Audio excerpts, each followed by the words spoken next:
योगी जी को जय श्री राम। स्वागत है भाई, स्वागत है, स्वागत है भाई, स्वागत है। योगी जी को जय श्री राम, योगी जी को जय श्री राम, योगी जी को जय श्री राम। स्वागत है भाई, स्वागत है।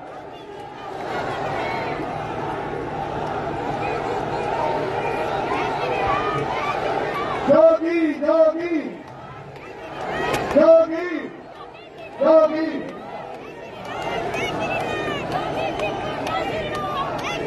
मैं आगे की आज की कार्रवाई शुरू करो।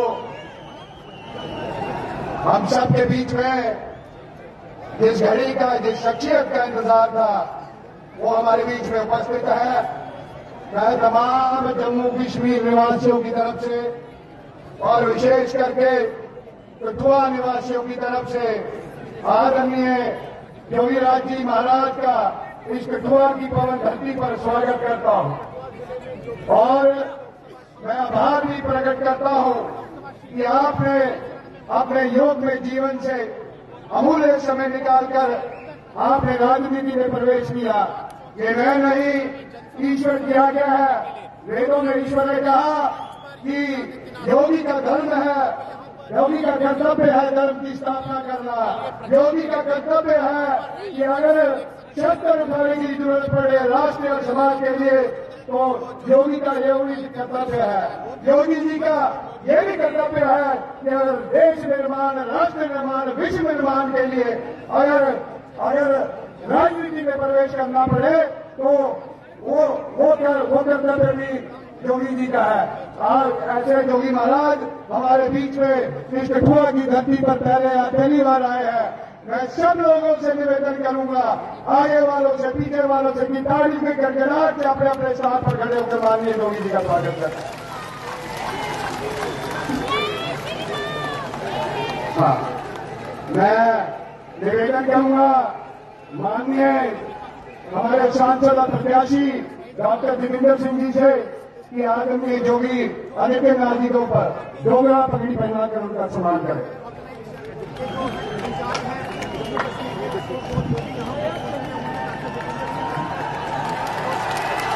मैं निवेदन करूंगा जिला अध्यक्ष गोपाल महाजन जी से कि डॉक्टर देवेंद्र सिंह जी का पगड़ी पहनाकर स्वागत करें।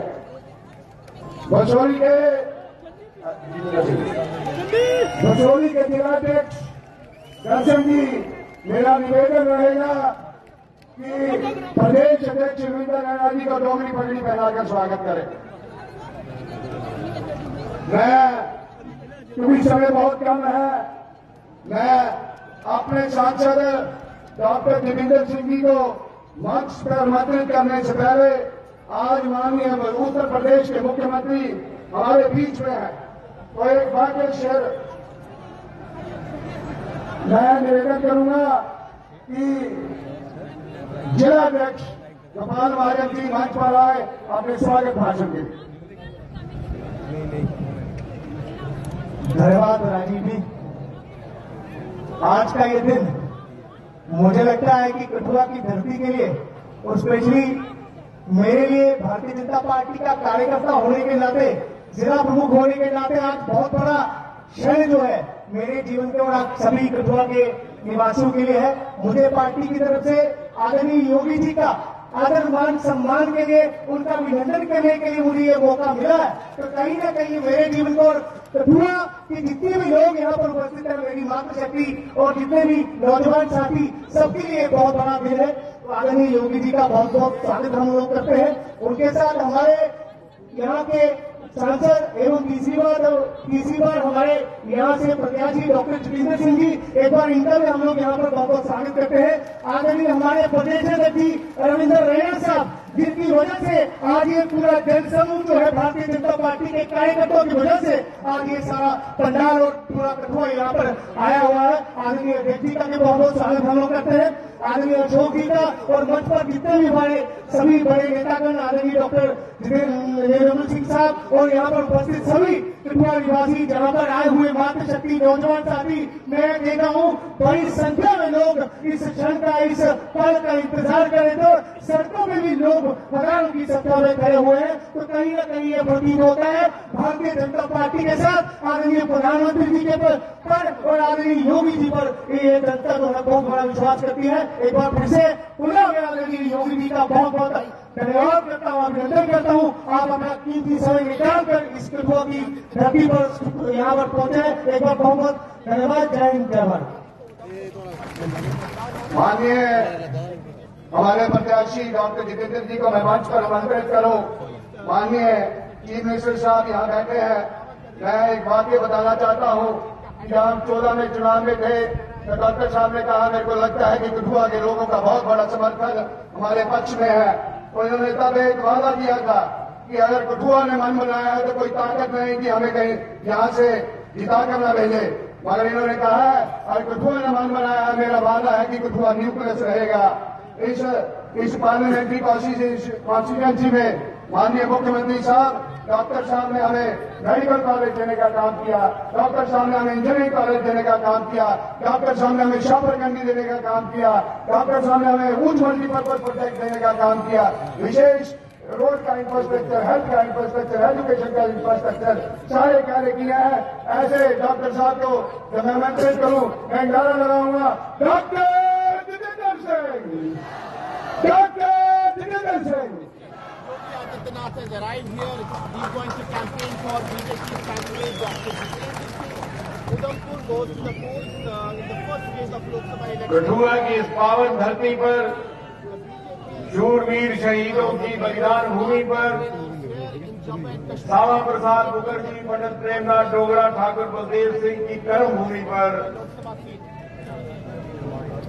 हिंदुस्तान के मकबूल तरीन नेता, देश के सबसे लोकप्रिय मुख्यमंत्री, भारतीय जनता पार्टी के शीर्ष नेतृत्व और हम सब के दिलों की धड़कन माननीय योगी आदित्यनाथ महाराज जी का मैं नमन करके, प्रणाम करके, दिल झुका करके स्वागत करता हूं। अपनी तरफ से, कठुआ वासियों की तरफ से बहुत बहुत अभिनंदन। महाराज जी, इससे पहले कि मैं कुछ और कहूं, मुझे आपके आगे व्यक्तिगत आभार प्रकट करना है। मैं जानता हूं आप बहुत व्यस्त हैं। उत्तर प्रदेश में भी पहले फेज का चुनाव है, आपका समय वहां भी मांगा जा रहा है। लेकिन इन सब कठुआ वासियों के आग्रह पर मेरे मात्र एक फोन कॉल करने पर आपने अपनी स्वीकृति दी, इसका आभार हम बड़े लंबे समय तक याद रखेंगे, हम ऋणी रहेंगे। महाराज जी, कठुआ की ये नगरी एक ऐतिहासिक नगरी है। कठुआ का इतिहास भारतीय जनता पार्टी, भारतीय जनसंघ और दूसरी ओर आजाद हिंदुस्तान के इतिहास के साथ ओतप्रोत है। जिस स्थान पर हम इस समय बैठे हैं, जिस समास्थान पर आप विराजमान हैं, इससे कुछ ही मील की दूरी पर लगभग 70 वर्ष पहले श्यामा प्रसाद मुखर्जी ने एक निशान, एक प्रधान, एक विधान का आह्वान करके अपनी गिरफ्तारी दी थी और फिर गिरफ्तारी में ही उनका स्वर्गवास भी हो गया। डॉक्टर मुखर्जी की इस कुर्बानी ने राष्ट्रवाद की जो ज्वाला प्रज्वलित की, वो आगे चल करके भारतीय जनसंघ के दिए की रोशनी बनी और उसी ने भारतीय जनता पार्टी के कमल को जन्म दिया। और इसीलिए 60-70 वर्ष कांग्रेस और उनकी सहयोगी दलों की सरकारें इस क्षेत्र की उपेक्षा करती रही, ये वंचित रहा। बड़ी बड़ी राष्ट्रीय परियोजनाओं को भी आगे बढ़ाने के बजाय रोक दिया गया। उदाहरण के तौर पर हमारी राष्ट्रीय शाहपुरगंडी परियोजना थी सिंचाई की, जिसके द्वारा हमें अपने हिस्से का दरियाए रावी का पानी नसीब होना था, उसको भी रोक दिया गया। लेकिन 2014 में माननीय मोदी जी के आने के बाद एक नया अध्याय आरंभ हुआ और आज 10 वर्ष के बाद इस लोकसभा कॉन्स्टिट्यूएंसी को देश की सर्वाधिक विकसित कॉन्स्टिट्यूएंसी में गिना जा रहा है। ये शायद मात्र एक ऐसी कॉन्स्टिट्यूएंसी है जिसमें केंद्र के सहयोग से एक नहीं, दो नहीं, तीन मेडिकल कॉलेज निर्माणित हुए। दुनिया का सबसे ऊंचा रेल का पुल भी इसी कॉन्स्टिट्यूएंसी में। एशिया की सबसे लंबी रोड की सुरंग त्रिवेणी नाशी भी इसी कॉन्स्टिट्यूएंसी में। उत्तर भारत का पहला नमामि गंगा की तर्ज पर नदी सुंदरीकरण का देविका प्रोजेक्ट भी इसी कॉन्स्टिट्यूएंसी में। उत्तर भारत का पहला cable stayed bridge Atal Setu भी इसी कॉन्स्टिट्यूएंसी में। उत्तर भारत का पहला इंडस्ट्रियल बायोटेक पार्क भी इसी कॉन्स्टिट्यूएंसी में। दोनों वंदे भारत, अनेकों नेशनल हाईवे, पावर प्रोजेक्ट, ये सब पिछले 10 वर्षों में हुआ। और ये इसलिए संभव हुआ कि हम पर मोदी जी का आशीर्वाद था।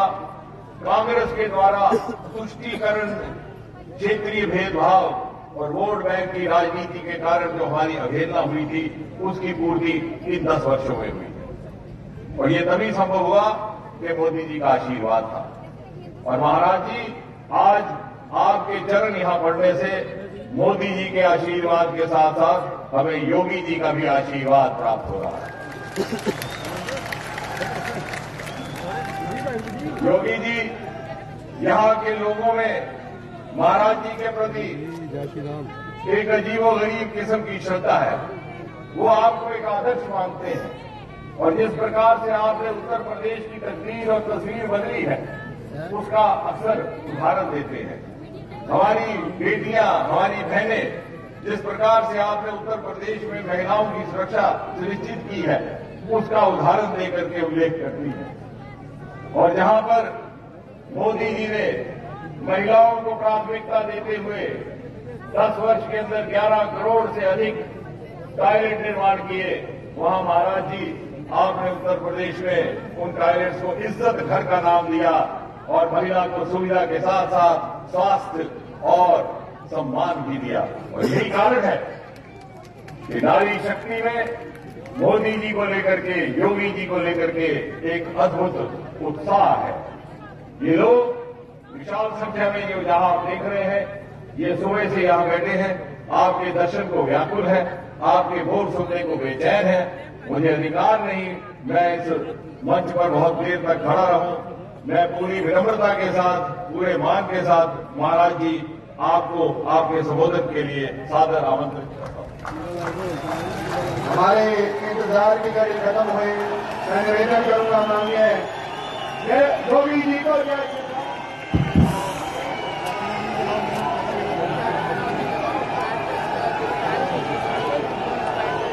भारत माता की, भारत माता की, बोल साचे दरबार की, बोल साचे दरबार की, बर्फानी बाबा की, माता त्रिपुर सुंदरी की, माता त्रिपुर सुंदरी की, शुक्राला माता की, शुक्राला माता की, वंदे वंदे वंदे।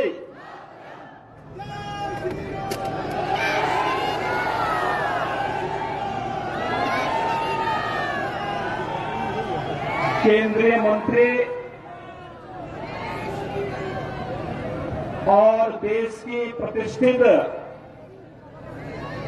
उधमपुर लोकसभा सीट से भारतीय जनता पार्टी के प्रत्याशी डॉक्टर जितेंद्र सिंह जी, भारतीय जनता पार्टी के प्रदेश के अध्यक्ष श्री रविंद्र रैना जी, पूर्व deputy CM doctor Nirmal Singh ji, Bharatiya Janata party के प्रदेश संगठन महामंत्री श्री अशोक कौल जी, प्रदेश महासचिव डॉक्टर डी.के. मनाल जी, प्रदेश प्रवक्ता श्री राजीव दसरोटिया जी, सुनील सेठी जी, जिला प्रभारी मुनीश शर्मा जी, जिलाध्यक्ष गोपाल महाजन जी, भारतीय जनता पार्टी के सभी पदाधिकारीगण, कठुआ से आए हुए मेरे सभी उपस्थित बहनों और भाइयों, आज इस पावन धरा को जो हमारे सभी आराध्य देवों के साथ ही ऋषि मुनियों की साधना की पवित्र भूमि है, स्वतंत्रता संग्राम सेनानियों की भूमि है, एक भारत श्रेष्ठ भारत के लिए अपने आप को बलिदान करने वाले और हुतात्माओं की भूमि है, स्वर्गीय बलदेव सिंह जी की भूमि है। इस धरा को नमन करते हुए मैं आप सबका हृदय से अभिनंदन करता हूं। बहनों और भाइयों, कल से ही वासंतिक नवरात्रि प्रारंभ हुई है। जगत जननी मां भगवती की उपासना का पर्व हमारा यह सनातन समाज वर्ष में 2 बार आदिशक्ति मां भगवती की उपासना करता है।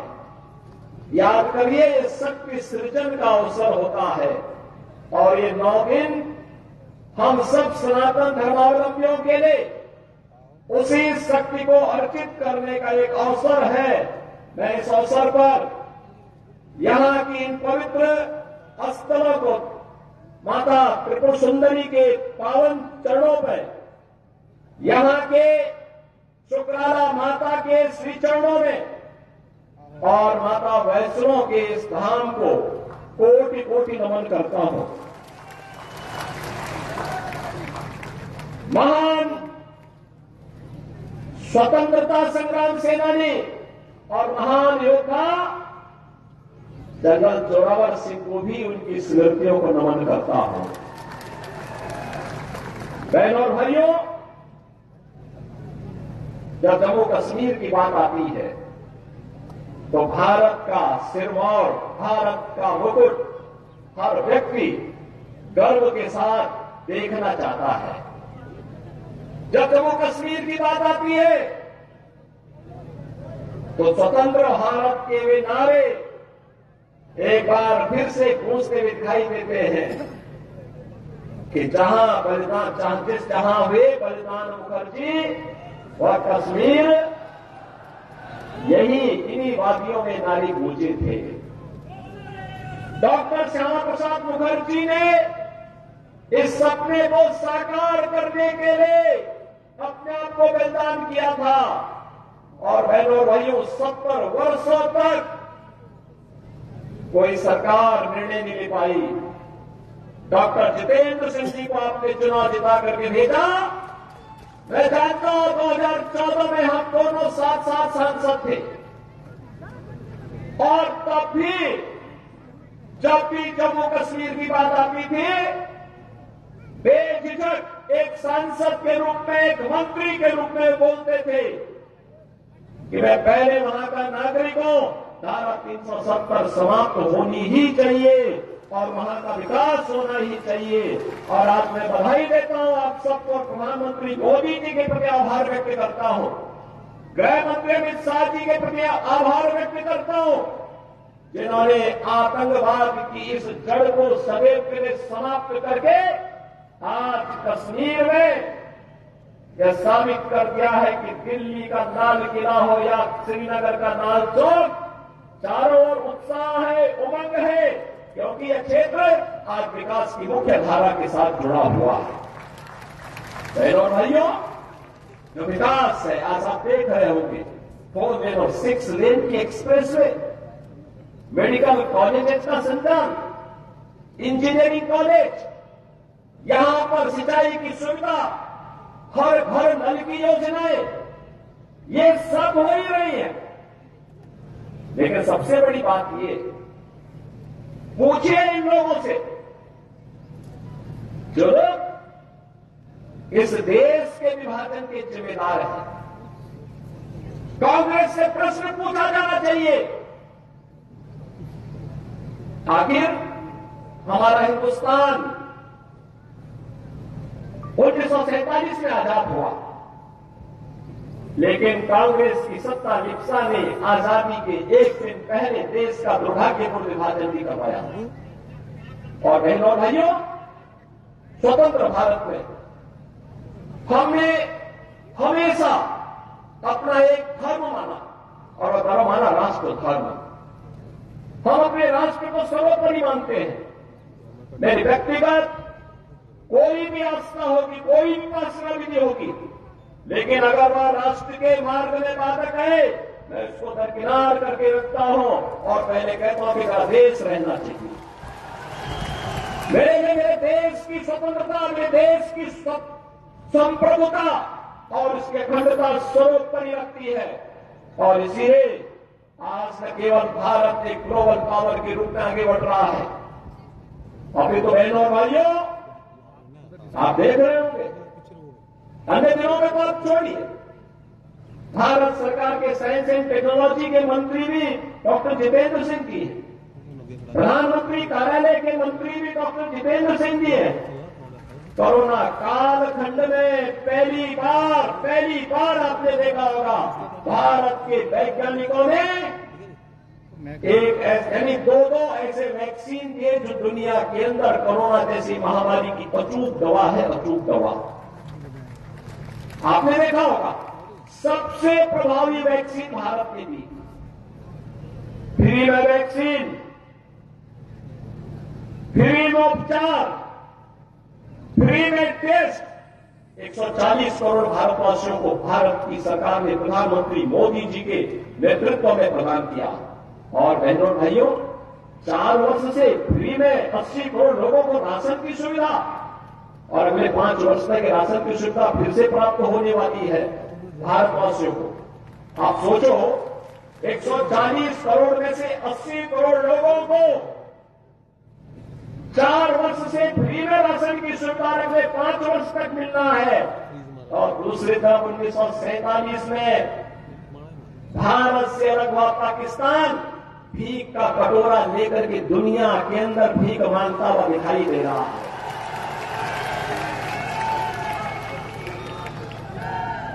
आज आप देख रहे होंगे बदलते हुए भारत को। ये जो नया भारत है, बहनों और भाइयों, इस नए भारत को आज आप देख रहे होंगे, एक भारत श्रेष्ठ भारत। इस भारत में भारत के 140 करोड़ लोगों का सम्मान भी है। दुनिया के अंदर भारतवासी कहीं भी जाता है, लोग बड़े सम्मान के साथ उसकी ओर देखते हैं। आज भारतवासी दुनिया के अंदर सम्मान प्राप्त कर रहा है। आज सीमाएं भी सुरक्षित हुई हैं। ऐसा नहीं कि अब कोई पाकिस्तान का व्यक्ति, कोई घुसपैठ करके हमारी सुरक्षा में सेंध लगाएगा, नहीं लगा सकता। अगर कहीं एक पटाखा भी फूट जाए ना, तो पाकिस्तान अब सफाई देता कि नहीं, मेरा इसमें हाथ नहीं है, क्योंकि इसे मालूम है अगर कुछ हो गया तो फिर उसको लेने के देने पड़ेंगे। और बहनों भाइयों, जब एक मजबूत सरकार होती है तो ऐसे होता है। स्वयं मेडिकल कॉलेज, एम्स जैसी सौगात आज देश को प्राप्त हो रही है। साइंस एंड टेक्नोलॉजी के नए नए केंद्र बन रहे हैं, अत्याधुनिक इंफ्रास्ट्रक्चर विकसित हो रहा है, बेहतरीन माहौल में भारत आगे की ओर बढ़ रहा है। और यही नहीं, इन सब स्थितियों को ध्यान में रखने के साथ ही गरीब कल्याणकारी योजनाओं की कोई सानी नहीं। आप देखते होंगे,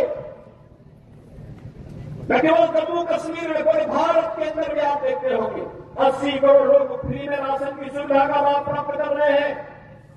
60 करोड़ लोग आयुष्मान भारत में 5 लाख रुपए की स्वास्थ्य बीमा का कवर प्राप्त कर रहे हैं। 50 करोड़ लोगों को जनधन के अकाउंट खोले गए। 12 करोड़ अन्नदाता किसान प्रधानमंत्री किसान सम्मान निधि का लाभ प्राप्त कर रहा है। 12 करोड़ गरीबों के घर में शौचालय बने हैं। 10 करोड़ परिवारों को फ्री में उज्ज्वला योजना के सिलेंडर के कनेक्शन प्राप्त हुए हैं। बहनों और भाइयों, 4 करोड़ गरीबों के लिए प्रधानमंत्री आवास योजना भी बने हैं और 2.5 करोड़ घरों तक पहली बार बिजली पहुंचाने का काम भी हुआ है। इस प्रकार के अनगिनत गरीब कल्याणकारी योजनाओं का लाभ आज पिछले 10 वर्ष में उस कैबिनेट के उस सरकार ने किए हैं जिसका नेतृत्व मोदी जी कर रहे हैं और आपके सांसद उस सरकार के अभिन्न हिस्से हैं। डॉक्टर जितेंद्र सिंह जी उस सरकार के हिस्से हैं और सरकार आपके गरीब कल्याण का कार्य भी कर रही है। और कितना परिवर्तन आया है। इससे पहले लोग अपने आप को हिंदू बोलने में भी संकोच करते थे और बहनों भाइयों, अयोध्या का नाम लेने पे तो लोग डरते थे। मुझे याद है जब मैं 2017 में उत्तर प्रदेश का मुख्यमंत्री बना तो मैं अयोध्या चला गया। लोगों ने कहा क्या कर रहे हैं? मैंने कहा क्यों? कहा कि अयोध्या जाने से आपको मालूम है तो कुछ लोग नाराज हो जाएंगे। मैंने कहा कुछ लोग नाराज हो जाएंगे तो क्या मैं अपनी आस्था के साथ और जन आस्था के साथ खिलवाड़ कर दूं क्या? ये वोट बैंक के लिए नहीं हो सकता है।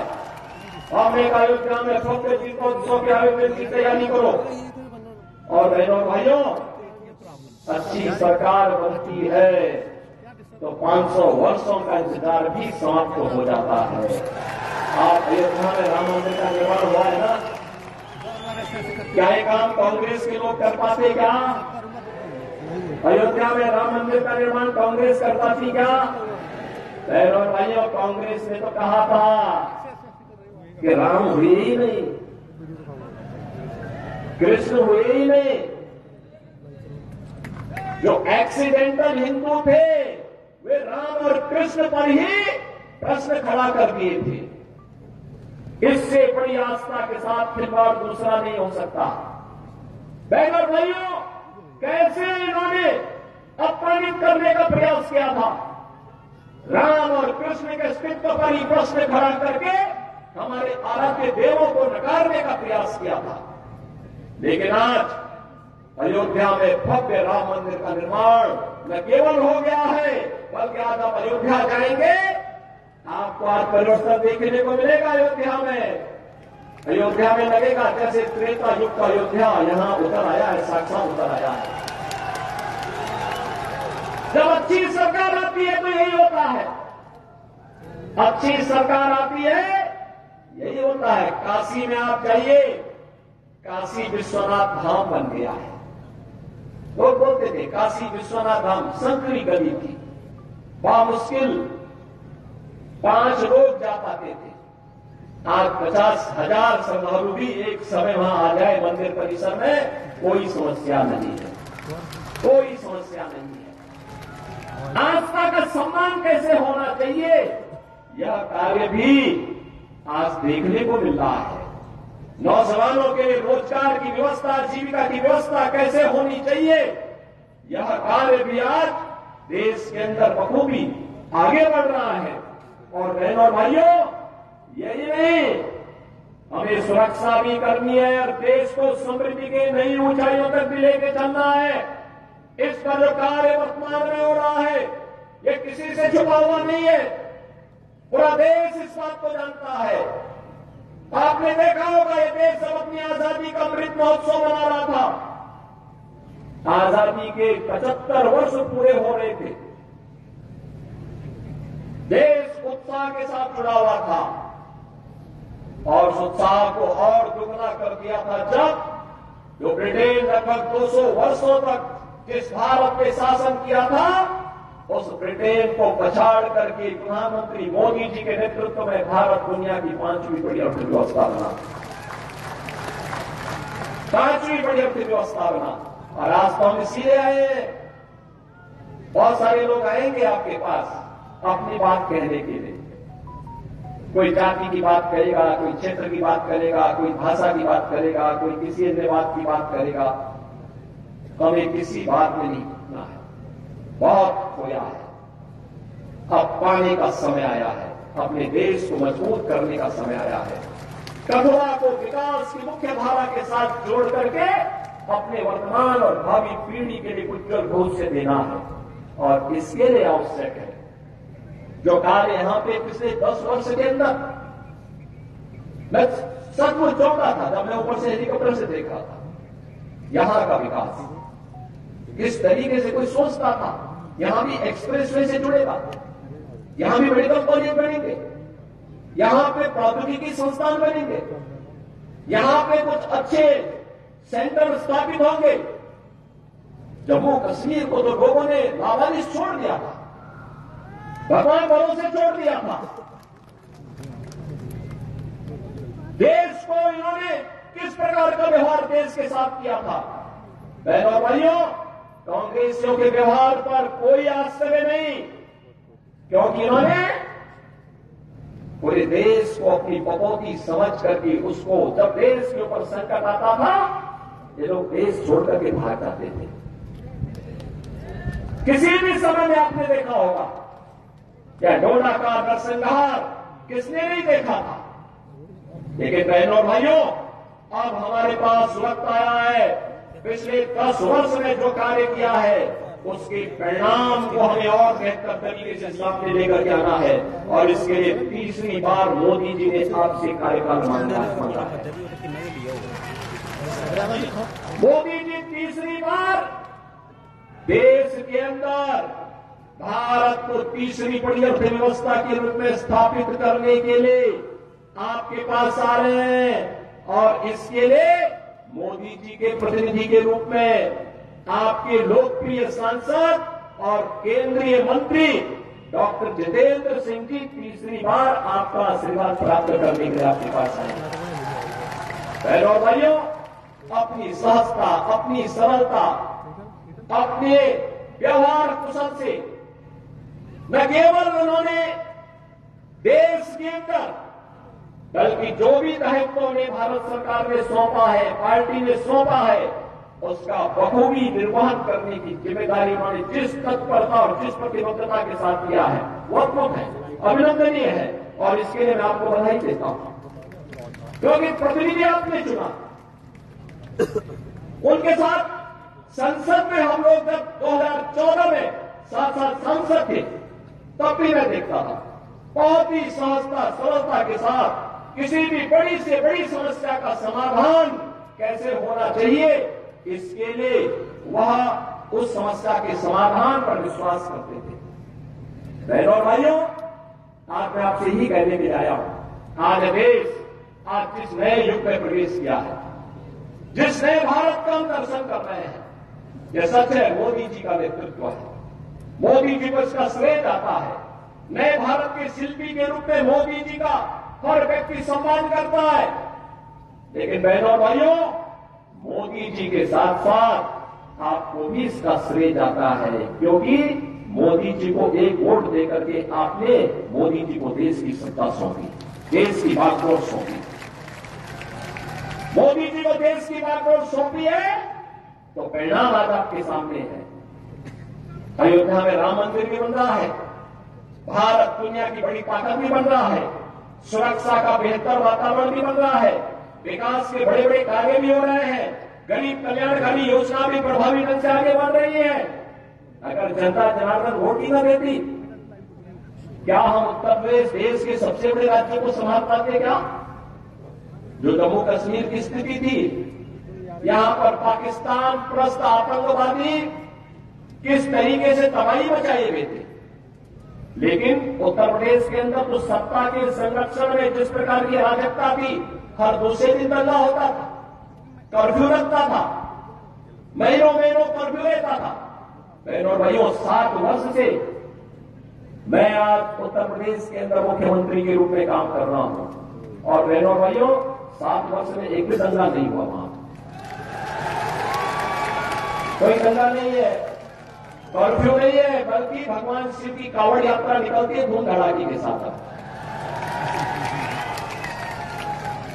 लोग भूल गए कि कर्फ्यू भी कभी लगता था यहां पे।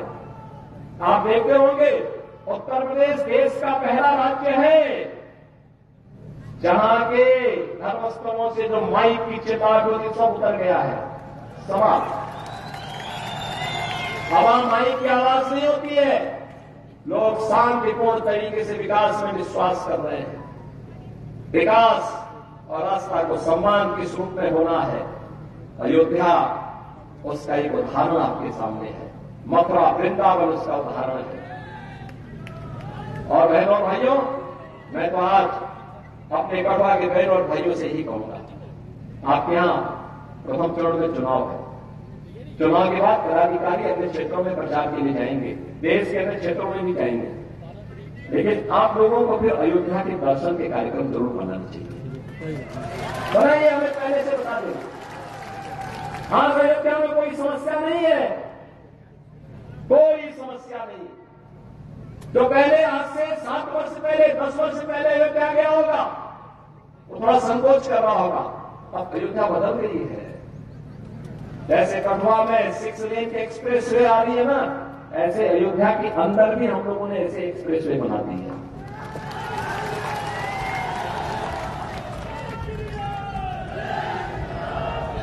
सुरक्षा का बेहतर वातावरण है। उत्तर प्रदेश में तो बहुत संकोच नहीं करते हम लोग। बहनों और भाइयों, कोई दंगा करता है तो हम उसको उल्टा टांगने का काम कर देते हैं, लड़का देते उसको और वो देखने के लिए जाओ। बहुत ज्यादा कोई बकबक करता है तो बहनों और भाइयों, मिर्च का झोंका नीचे से लगा दिया जाता है, फिर सारी भोंगो अपने आप ठीक हो जाती है उन लोगों की। और इसलिए बहनों भाइयों, आज हम आए हैं नए भारत के निर्माण के लिए। हमें प्रधानमंत्री मोदी जी को तीसरा कार्यकाल देना है और तीसरे कार्यकाल के लिए तीसरी बार डॉक्टर जितेंद्र सिंह जी को भारी बहुमत से विजयी बना के भेजना है। उधमपुर में फिर से तीसरी बार कमल खिलाना है। आप सब सहमत हैं ना? सभी लोग सहमत हैं? माताएं बहनें भी सब लोग अपना आशीर्वाद दीजिए। लोकतंत्र तो आपका है, लोकतंत्र के जनार्दन आप ही हैं और लोकतंत्र में तीसरी बार आपको उन्हें फिर से भारी बहुमत से विजयी बनाना है। और यह अवसर आपके लिए होगा कि उन्होंने 10 वर्ष में जिस निष्ठा के साथ काम किया है। चुनाव एक अवसर होता है 5 वर्ष में अपने जनप्रतिनिधि की सेवा के प्रति कृतज्ञता ज्ञापित करने का, कि उन्होंने कार्य किया है व्यक्तिगत राग द्वेष से ऊपर उठ करके, व्यक्तिगत राग द्वेष से ऊपर उठ करके मूल्य और सिद्धांतों के लिए राष्ट्र धर्म का निर्वाह करते हुए हम लोग कार्य करेंगे। और इस विषय उन्होंने जिस निष्ठा के साथ काम किया, अभिनंदनीय है, स्वागत योग्य है। और इसलिए आज मुझे स्वयं उत्तर प्रदेश से यहां आना पड़ रहा है, आपके पास आना पड़ा, आपसे अपील करने के लिए आया हूं। मैं आप सबसे ये अपील करने के लिए आया हूं कि उन्होंने जिस मजबूती के साथ काम किया उसको ध्यान में रखते हुए भारी बहुमत से उन्हें विजयी बना करके एक बार फिर से यहां पर कमल के फूल को खिलाने की कार्रवाई आप फिर से करिए। और जो आवाज देश की है, एक ही आवाज पूरे देश के अंदर गूंज रही है। मैं भी महाराष्ट्र गया था परसों, उसके एक दिन पहले मैं राजस्थान में था। उत्तर प्रदेश में तो 80 लोकसभा सीट अकेले उत्तर प्रदेश में, और वो एक ही आवाज है। वो आवाज है कि फिर एक बार, फिर एक बार, फिर एक बार मोदी सरकार का, और अब की बार 400 पार।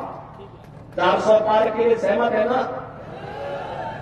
देखो, डॉक्टर जितेंद्र सिंह जी चुनाव जीतेंगे, किसी को संदेह नहीं, लेकिन चुनाव में बढ़त इतनी होनी चाहिए कि उनको भी यहां की शेष परियोजनाओं के लिए उतनी ही ताकत मिल सके। जनप्रतिनिधि ये कहता है ना, बाद में सांसद ये कहता है कि भाई देखो, जनता ने एक बड़ी जिम्मेदारी दी है, अब इस कार्य को मुझे यहां कराना ही कराना है, और उस कार्य के लिए बढ़त इतनी आप कीजिए। आप सब करेंगे? सहमत हैं? सभी लोग सहमत हैं? सभी लोग सहमत हैं? तो मेरे साथ फिर बोलेंगे भारत माता की, भारत माता की, भारत माता की, वंदे वंदे वंदे।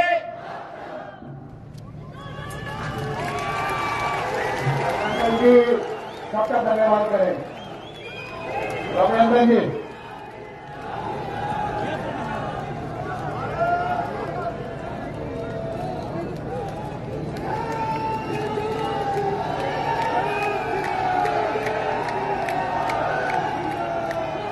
भारत माता की, भारत माता की।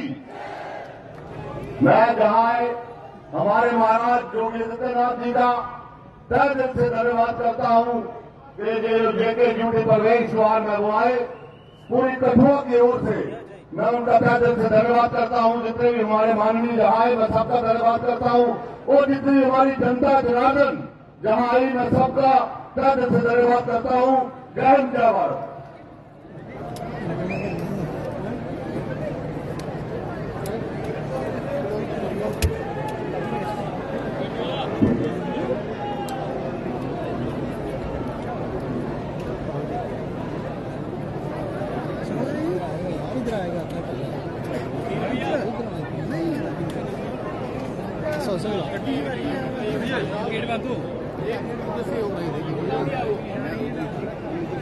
उसको बोला अपने ये तो पकड़े